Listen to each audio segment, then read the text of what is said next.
Hello বন্ধুরা, ফ্রিতে ক্লাসের আরও একটি নতুন এপিসোডে আমি সৌরভ তোমাদের জানাই স্বাগত।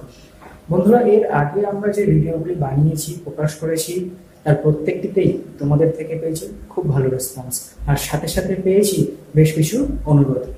কমেন্ট বক্সে তোমরা জানিয়েছো তোমাদের অসুবিধার কথা।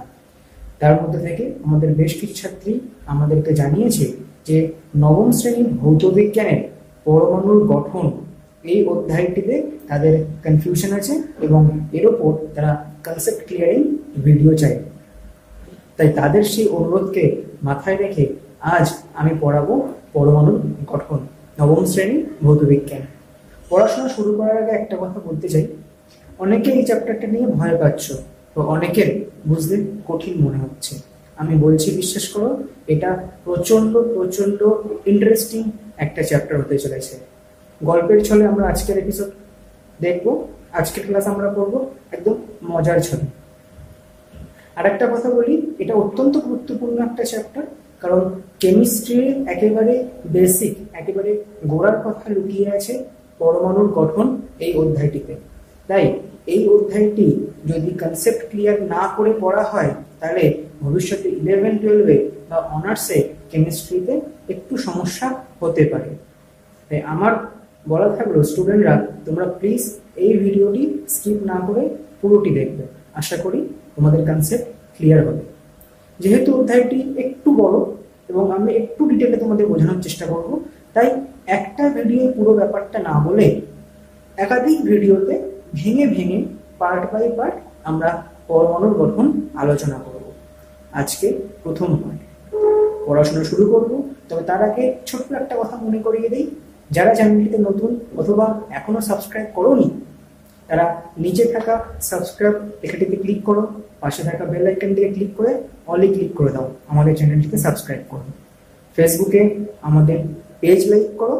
ভিডিও কেমন লাগলো কমেন্টসে লিখে জানাও, আর ভিডিও ভালো লাগলে বন্ধুদের সাথে শেয়ার করো। তো চলো বন্ধুরা, আর কথা না বাড়িয়ে শুরু করব আজকের পড়াশোনা। প্রিয় বন্ধুরা, আজকের আমাদের পঠন পাঠনের বিষয়বস্তু পরমাণুর গঠন বা অ্যাটমিক স্ট্রাকচার। তো পরমাণু বিষয়টা আসলে কি, কোনো একটি পদার্থকে যদি ভাঙা যায়, তাহলে ভাঙতে ভাঙতে একদম শেষে ক্ষুদ্র যে জিনিসটা পাওয়া যায় সেটা হচ্ছে পরমাণু। এখানে বন্ধুরা ভাঙা বলতে ঠিক ওই হাতুড়ি দিয়ে ভাঙা বা ওই রকম ভাঙার কথা বলা হচ্ছে না। এখানে ভাঙা বলতে রাসায়নিকভাবে ভাঙার কথা বলা হচ্ছে। যেমন ধরো জল, জল মানে আমরা কি জানি, H2O। এই H2O কে আমরা যদি ভাঙি তাহলে আমরা কি পাবো, HO, অর্থাৎ দুটো হাইড্রোজেন আর একটা অক্সিজেন পাবো। বুঝা গেল? তো এই যে আমরা হাইড্রোজেন আর অক্সিজেন পেলাম, এগুলো হচ্ছে একটা করে পরমাণু। তো এই পরমাণুর ধারণা কবে কোথা থেকে আসলো, পরমাণু নিয়ে কয়েকশো বছরের বিজ্ঞানের ইতিহাসে কি গবেষণা হলো এবং তার ফলাফল কি পাওয়া গেল, তাই নিয়ে আজকে আমরা সংক্ষেপে আলোচনা করব এবং জানার চেষ্টা করব পরমাণুকে ভাঙলে আরও যে তিনটি মূল পার্টিকেল পাওয়া যায়, ইলেকট্রন, প্রোটন, নিউট্রন, তো সেগুলিকে কিভাবে আবিষ্কার করা হলো এবং তাদের ধর্ম সম্পর্কে এখনো পর্যন্ত কি কি আমরা জানতে পেরেছি সে বিষয়ে। তো পরমাণুর যে কনসেপ্ট, এই কনসেপ্টের বা পরমাণুর যে ধারণা, এর ইতিহাস যদি ঘাঁটা যায় তাহলে দেখা যাবে যে যীশুখ্রিস্টের জন্মের প্রায় 400 বছর আগে, অর্থাৎ প্রায় 400 BC, যীশুখ্রিস্টের জন্মের প্রায় 400 বছর আগে ভারতীয় ঋষি কনাদ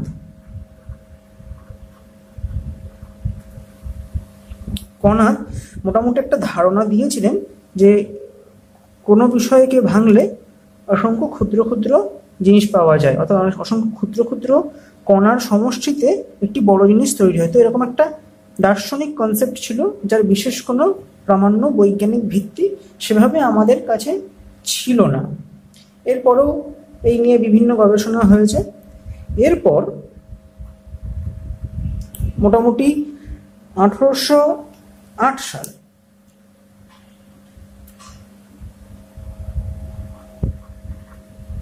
1808-এ বিজ্ঞানী জন ডাল্টন।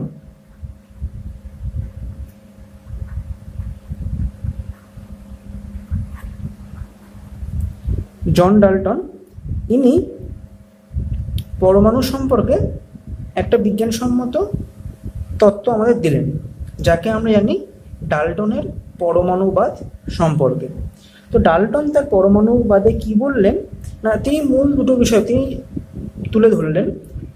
তিনি বললেন যে প্রতিটি মৌল অসংখ্য ক্ষুদ্র অবিভাজ্য নিরেট কণা দ্বারা গঠিত। একে বলা হয় পরমাণু, যা রাসায়নিক বিক্রিয়ায় অংশগ্রহণ করে।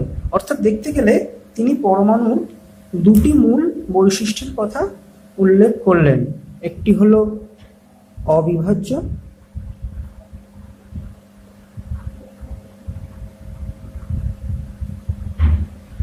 আর কি বললেন, আর বললেন নিরেট, সলিড। তো এই দুটি বৈশিষ্ট্যের কথা জন ডাল্টন বললেন ডাল্টনের পরমাণুবাদে। এখন পরমাণু কি সত্যিই অবিভাজ্য, পরমাণু কি সত্যিই নিরেট, এই নিয়ে শুরু হলো বিস্তর গবেষণা। এরপর অনেক বছর কেটে গেল, দেখতে দেখতে 1897। এই সময় কি হলো না, বিজ্ঞানী জে জে থমসন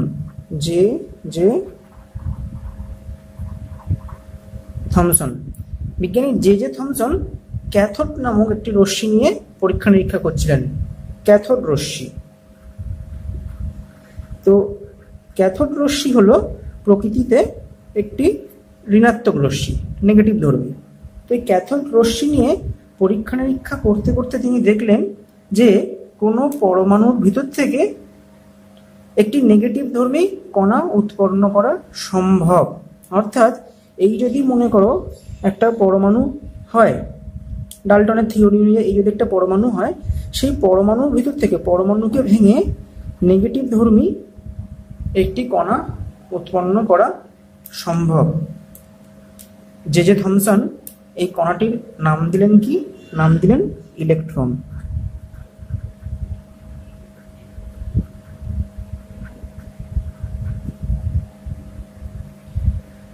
থমসন এর নাম দিলেন ইলেকট্রন।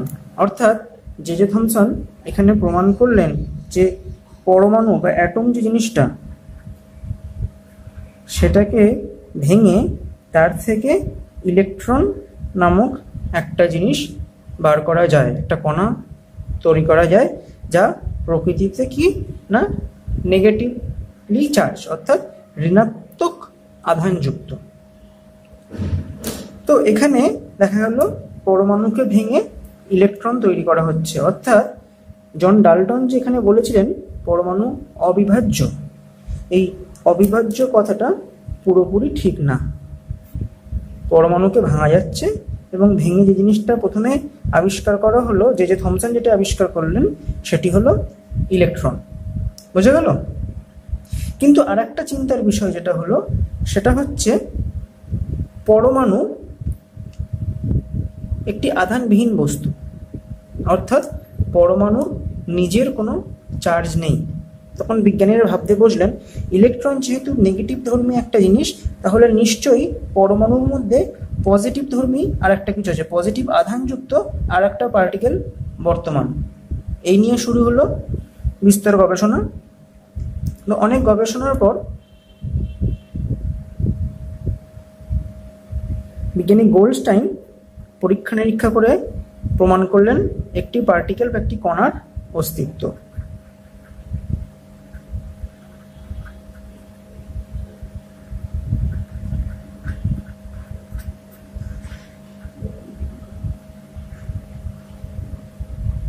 যে পার্টিকেলটি প্রকৃতিতে পজিটিভলি চার্জড, অর্থাৎ ধনাত্মক আধানযুক্ত।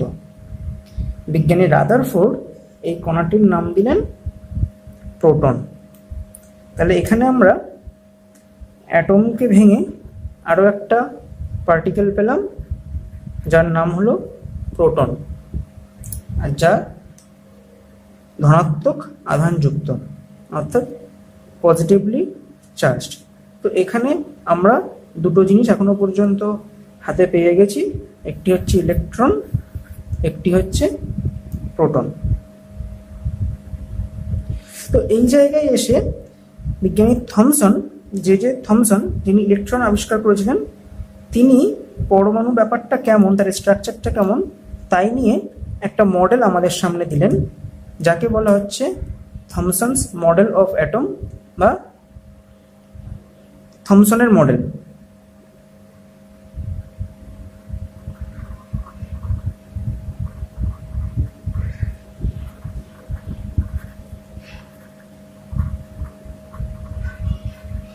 তো এই মডেলে এসে বিজ্ঞানী থমসন কি বললেন না, থমসন বললেন পরমাণু ব্যাপারটা হচ্ছে একটা ধনাত্মক আধানযুক্ত সুষম গোলক, মানে একটা বলের মতো জিনিস যার ভিতরে ইলেকট্রনগুলো বর্তমান।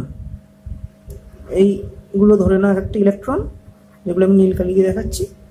এই ইলেকট্রনগুলো সুষম গোলকের ভিতরে অবস্থান করছে, আর সুষম গোলক নিজে হলো একটা ধনাত্মক আধানযুক্ত বিষয়, মানে পুরো পরমাণুটা একটা বলের মতো। এটা কে বললেন? জে থমসন, তার থমসনস মডেল অফ অ্যাটমে।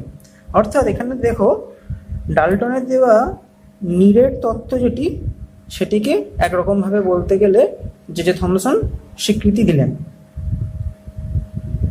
একে আর একটা নাম দেওয়া হয়, সেটা হচ্ছে প্লাম পুডিং মডেল। তো পরীক্ষায় যদি প্লাম পুডিং মডেলের কি এই বিষয়ে জানতে চাওয়া হয়, তাহলে বলবে যে থমসনস মডেল অফ অ্যাটম, সেটাই হচ্ছে প্লাম পুডিং মডেল। কিন্তু বিজ্ঞানী রাদারফোর্ড এই নিয়ে সন্দেহ প্রকাশ করলেন। তার মনে সন্দেহ আসলো যে সত্যিই কি পরমাণু নিরেট, সত্যিই কি পরমাণু নিরেট। তো তিনি কি করলেন, তিনি একটি পরীক্ষা করলেন। কি পরীক্ষা না? রাদারফোর্ডের পরীক্ষা। তিনি সেই পরীক্ষাতে কি করলেন, একটা সোনার পাত নিলেন।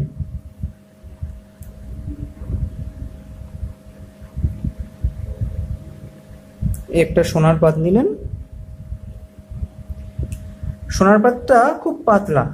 কতটা পাতলা না 0.0004 মিলিমিটার, অত্যন্ত পাতলা। এখন 0.0004 মিলিমিটার মানে ঠিক কতটা পাতলা সে ধারণাটা যদি তোমরা পেতে চাও, তাহলে এর আমার আগের ভিডিও অর্থাৎ পরিমাপ ও একক, এই ভিডিওটা তোমরা দেখে নিও, লিঙ্ক ডেসক্রিপশন বক্সে দেওয়া আছে। ওই ভিডিওটি দেখলে তোমাদের এককের ধারণা, পরিমাপের ধারণা স্পষ্ট হবে। তো তিনি এই সোনার পাত নিলেন, নিয়ে কি করলেন, এর ওপর আলফা রশ্মি ফেললেন।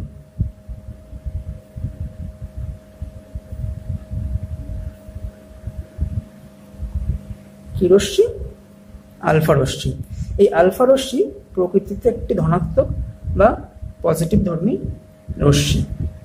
এরপর আসছে রাদারফোর্ডের পর্যবেক্ষণ। রাদারফোর্ড কি কি জিনিস খেয়াল করলেন? রাদারফোর্ড এই পরীক্ষাটি করে খেয়াল করে দেখলেন যে প্রায় 99% রশ্মি এই সোনার পাতকে ভেদ করে এক পার থেকে অন্য পারে চলে যাচ্ছে। সোনার পাতকে ভেদ করে এপার থেকে ওপারে চলে যাচ্ছে। তিনি আর একটা জিনিস খেয়াল করলেন যে খুব অল্প শতাংশ রশ্মি, মানে প্রায় 1% কাছাকাছি, 100টার মধ্যে একটা রশ্মির কাছাকাছি সোজা পথে গিয়ে এই সোনার পাতকে আঘাত করছে, কিন্তু আঘাত করার পর সামান্য বেঁকে যাচ্ছে, ডিফ্লেক্ট হচ্ছে।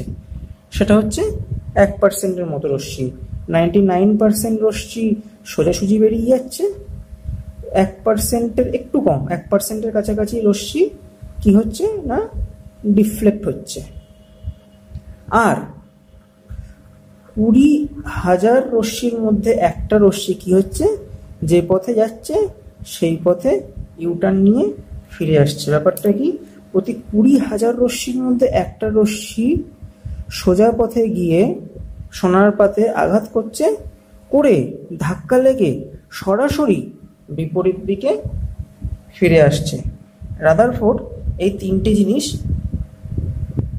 তার পরীক্ষায় পর্যবেক্ষণ করলেন। এরপর আসছে কি রাদারফোর্ডের সিদ্ধান্ত। এই পর্যবেক্ষণ থেকে তিনি কি সিদ্ধান্ত নিলেন? রাদারফোর্ড এই পর্যবেক্ষণ থেকে প্রথম যে সিদ্ধান্তটি পেলেন সেটি হলো পরমাণু নিরেট নয়। ডাল্টন যেখানে বলেছিলেন পরমাণু নিরেট, এটিকে রাদারফোর্ড উড়িয়ে দিলেন। তার কারণ কি? পরমাণু যদি নিরেট হতো তাহলে এই যে 99% রশ্মি সোনার পাত ভেদ করে এফোর ওপর হয়ে বেরিয়ে যাচ্ছে, এরা ভেদ করে যেতে পারতো না যদি পরমাণু সত্যিই নিরেট হতো। অর্থাৎ রাদারফোর্ড প্রমাণ করলেন যে পরমাণুর অধিকাংশ জায়গাটাই হলো ফাঁকা। রাদারফোর্ড আরো কি বললেন তার সিদ্ধান্তে? রাদারফোর্ড বললেন যে ধনাত্মক আধান অর্থাৎ প্রোটন যেটা, সেটা আছে পরমাণুর ভিতরে। প্রোটন ধনাত্মক আধান, পজিটিভ আধানযুক্ত প্রোটন যেটা, সেটা আছে পরমাণুর ভিতরে। ইলেকট্রন নেগেটিভ আধানযুক্ত ইলেকট্রন যেটা, সেটা আছে পরমাণুর বাইরে, যেটা থমসনের মডেলকে ডিস্ট্রয় করে। থমসনের মডেলে থমসন কি বলেছিলেন? যে ইলেকট্রন আছে ভিতরে আর ধনাত্মক আধান আছে বাইরের গোলকের ওপরে। রাদারফোর্ড সেটাকে অস্বীকার করলেন। তার কারণ কি? এই যে 1% রশ্মি ডিফ্লেক্ট হচ্ছে, এখন আলফা কি? আলফা হচ্ছে পজিটিভ আধানযুক্ত রশ্মি। রাদারফোর্ড বললেন এই 1% রশ্মির সাথে ঘটনাটা কি ঘটছে? এই 1% রশ্মি সোজা পথে যাচ্ছে, গিয়ে এরা পাস করছে মাঝখানে থাকা এই পজিটিভলি চার্জ যে অংশটা তার পাশ দিয়ে। এখন আমরা কি জানি? পজিটিভকে বিকর্ষণ করে আর নেগেটিভকে বিকর্ষণ করে, আবার বিপরীত আধান একে অপরকে আকর্ষণ করে, সম আধান একে অপরকে বিকর্ষণ করে। আলফা নিজে পজিটিভ, তাই এ যখন পজিটিভলি চার্জ পার্টিকেলের পাশ দিয়ে যাচ্ছে তখন বিকর্ষণের ফলে ডিফ্লেক্ট হয়ে যাচ্ছে। এই যে তোমরা দেখেছিল 1% পার্টিকেল 1% রশ্মি ডিফ্লেক্ট হচ্ছে। তো ডিফ্লেকশন যেহেতু বিচ্যুতি ঘটছে, তাই এখান থেকে তিনি বললেন তার দ্বিতীয় সিদ্ধান্তে কি বললেন না ধনাত্মক আধান রয়েছে ভিতরে। এরপর তিনি 3 নম্বর আরেকটি সিদ্ধান্তে উপনীত হলেন, সেটি হচ্ছে ইলেকট্রন বাইরের কক্ষপথে আছে। ইলেকট্রন ভিতরে নেই, ইলেকট্রন আছে বাইরে এবং একটা ডিস্টেন্স আছে, সেই কারণে পরমাণুর অধিকাংশ জায়গা ফাঁকা। আর একটা সিদ্ধান্ত তিনি দিলেন, 4 নম্বর সিদ্ধান্ত। সেটি তিনি বললেন যে পরমাণুর যে মূল ভর, একটা পরমাণুর যা ভর তা একটি অতি ক্ষুদ্র স্থানের মধ্যে সীমাবদ্ধ আছে। তার কারণটা কি? কোথা থেকে এই ধারণাটা জন্মালো? এই যে দেখছিলে 20,000-এর মধ্যে একটা রশ্মি ধাক্কা লেগে ফিরে আসছিল, সোনার পাতে ধাক্কা লেগে সরাসরি সেই পাত বরাবর ফিরে আসছিল। এখন কোন একটা জিনিস একটা জায়গায় ধাক্কা লেগে ফিরে আসে তখনই সম্ভব যখন যার গায়ে ধাক্কা লাগলো সে খুব ভারী হয়। যেমন তোমরা যদি বল নিয়ে খেলা করো তাহলে বল দেয়ালে মারলে দেয়াল থেকে সেটি বাউন্স করে ফিরে আসে। তার কারণ কি? দেওয়াল যেটি সেটি অত্যন্ত মজবুত এবং ভারী, সেই কারণে বাউন্স ব্যাক করা পসিবল হয়। তো এখানে তিনি সেটাই উপনীত হলেন যে 1% রশ্মি যেটা সরাসরি পরমাণুর কেন্দ্রে গিয়ে আঘাত করছিল, সেটি আঘাত করে সেই একই পথে ফেরত আসছে। অর্থাৎ এই যে মাঝখানের কেন্দ্র অঞ্চল, এখানেই পরমাণুর অধিকাংশ ভর সীমাবদ্ধ আছে, পরমাণুর অধিকাংশ ভর জমাট বেঁধে আছে। তো এই 4টি হলো রাদারফোর্ডের পরীক্ষার রাদারফোর্ডের সিদ্ধান্ত। এই সিদ্ধান্তগুলোর উপর বেস করে রাদারফোর্ড যে মডেলটি দিলেন, অর্থাৎ এই যে মডেলটি আমি এখানে এঁকেছি, যেখানে ভিতরে আছে পজিটিভলি চার্জড পার্টিকেল আর বাইরে আছে নেগেটিভলি চার্জড পার্টিকেল ইলেকট্রন, এই মডেলটিকে বলা হয় রাদারফোর্ডের মডেল। এই রাদারফোর্ডের মডেলটিকে যদি আরেকটু ভালো করে আমি আঁকি তাহলে কি না, ভিতরে এই হচ্ছে ভিতরের পোর্শন যেখানে পজিটিভলি চার্জড পার্টিকেলটা আছে, আর এই হলো ধরে নাও বাইরের একটি কক্ষপথ।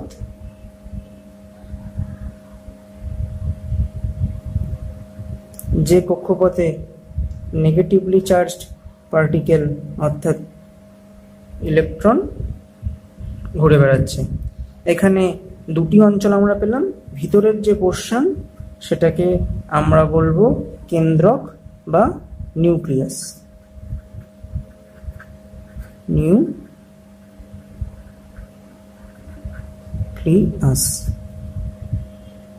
আর বাইরের যে অঞ্চল পরমাণুর মধ্যে নিউক্লিয়াস বাদে বাইরের যে অঞ্চল যেখানে কক্ষপথগুলি একটার পর একটা অবস্থান করছে, যেখানে ইলেকট্রনগুলি ঘুরে বেড়াচ্ছে, একে বলা হবে কি ইলেকট্রন মহল।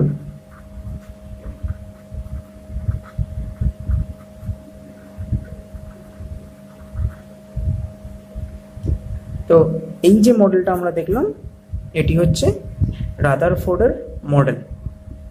এখন বন্ধুরা, রাদারফোর্ড মডেল তো দিলেন, কিন্তু রাদারফোর্ড যে কথাগুলো বললেন সেগুলো কি পুরোপুরি ঠিক? রাদারফোর্ড দেখালেন ডাল্টনের কথা পুরোপুরি ঠিক নয়। তিনি এও দেখালেন যে থমসনের যে মডেল সেটিও পুরোপুরি ঠিক নয়। কিন্তু রাদারফোর্ড নিজে যেগুলি বললেন সেগুলি কি পুরোপুরি ঠিক? সেই প্রশ্ন তুলে আনলেন এক বিজ্ঞানী, তার নাম নিলস বোর।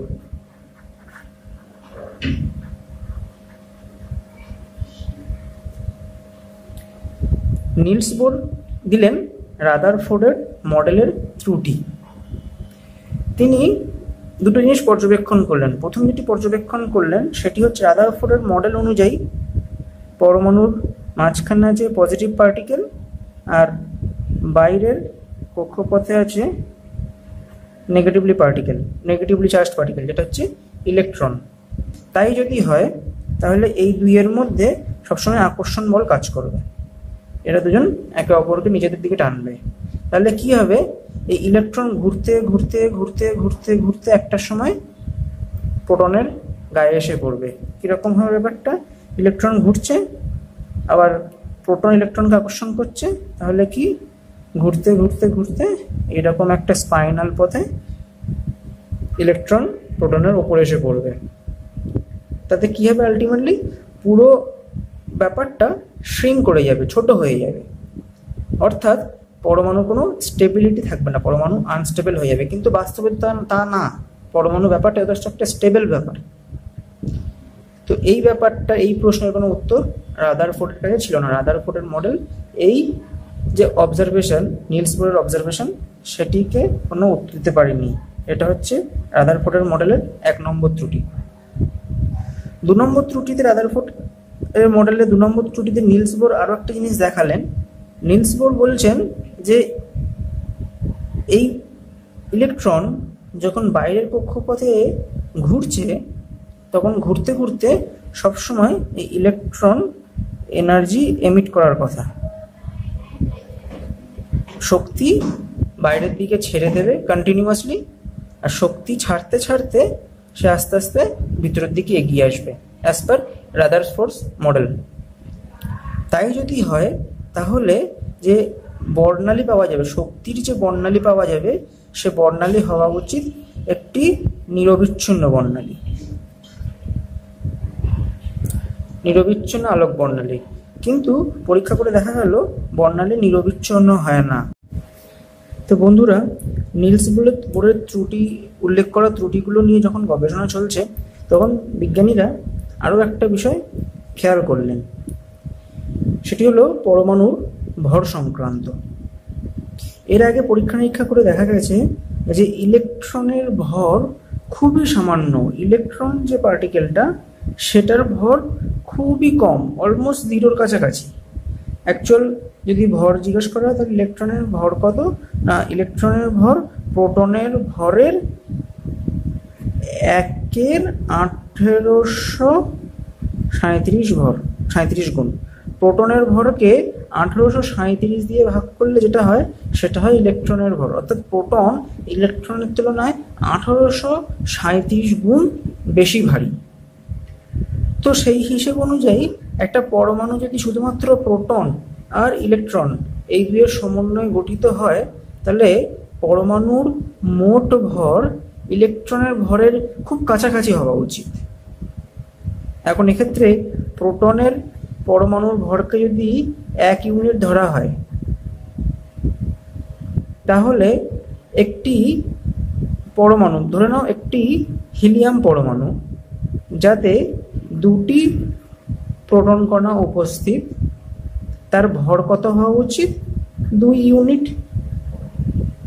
কারণ একটি প্রোটন কণার ভর যদি 1 ইউনিট হয়, তাহলে হিলিয়ামে যেহেতু 2টি প্রোটন আছে, তাই হিলিয়ামের ভর হওয়া উচিত 2 ইউনিটের খুব কাছাকাছি, প্রায় 2 ইউনিট। কিন্তু বাস্তবে তা নয়। বাস্তবে হিলিয়ামের ভর হলো 4 ইউনিট, 4 ইউনিট। তাহলে এই যে অ্যাডিশনাল 2 ইউনিট, এটা আসছে কোত্থেকে? তখন বিজ্ঞানীরা বুঝলেন যে পরমাণুর মধ্যে ইলেকট্রন, প্রোটন ছাড়াও তৃতীয় কোনো একটি পার্টিকেল অবস্থান করছে, যার কোনো আধান নেই কিন্তু ভর আছে। কি? আধান নেই, অর্থাৎ না সেটা পজিটিভলি চার্জ, না সেটা নেগেটিভলি চার্জ। তার চার্জ কত? 0, নো চার্জ, কিন্তু তার ভর আছে। ভর কত? না প্রোটনের ভরের সমান, অর্থাৎ 1 ইউনিট। এই নতুন কণাটির নাম দেওয়া হলো নিউট্রন। এখানে হলো নিউট্রনের আবিষ্কার। অর্থাৎ এখানে আমরা অলরেডি কি পেয়েছিলাম?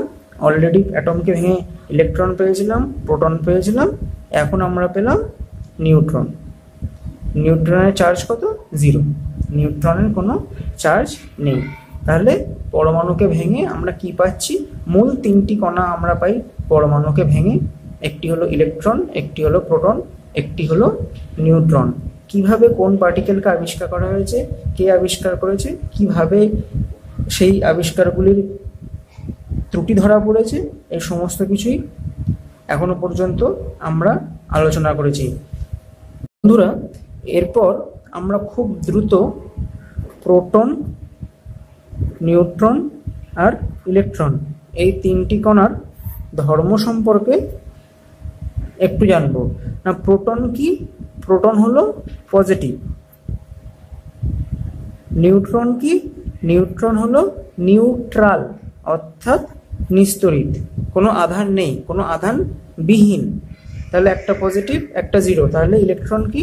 ইলেকট্রন হলো নেগেটিভ, ঋণাত্মক আধানযুক্ত। এইভাবে মনে রাখবে, প্রোটন হলো পজিটিভ অর্থাৎ ধনাত্মক আধানযুক্ত, নিউট্রন হলো নিউট্রাল অর্থাৎ আধানবিহীন, আর ইলেকট্রন হলো নেগেটিভ অর্থাৎ ইলেকট্রন ঋণাত্মক তড়িৎযুক্ত কণা। এবার যদি এদের ভরের কথা বলতে হয়, তাহলে এদের ভর কত?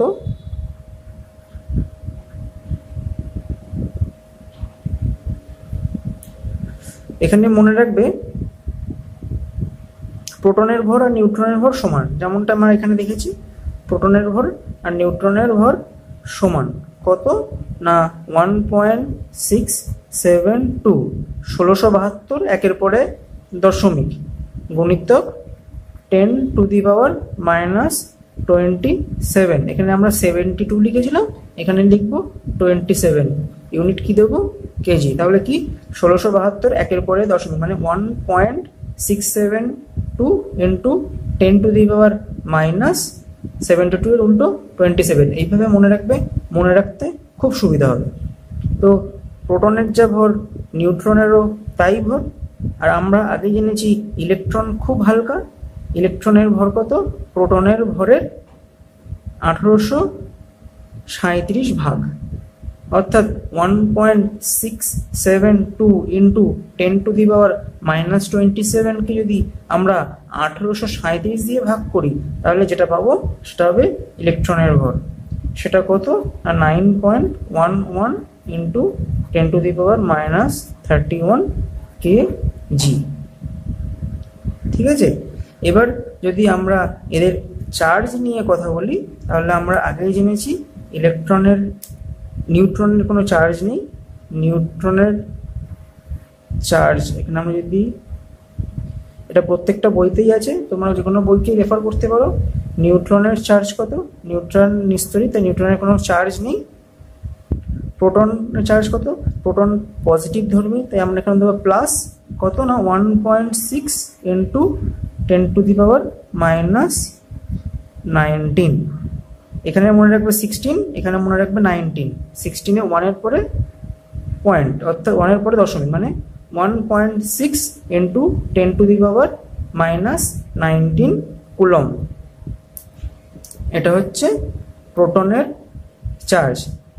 ইলেকট্রনের চার্জ কি? ইলেকট্রন নেগেটিভ ধর্মী, আমরা আগে জানি ইলেকট্রন নেগেটিভ, তাহলে এখানে আমরা মাইনাস দেব। মাইনাস দিয়ে এই চার্জ দুজনেরই সমান, শুধু একটা পজিটিভ একটা নেগেটিভ। তাহলে ইলেকট্রনের চার্জ আমরা কি লিখব? মাইনাস ওপরে যেটা লিখেছিলাম 1.6 ইন্টু 10⁻⁻19 কুলম্ব।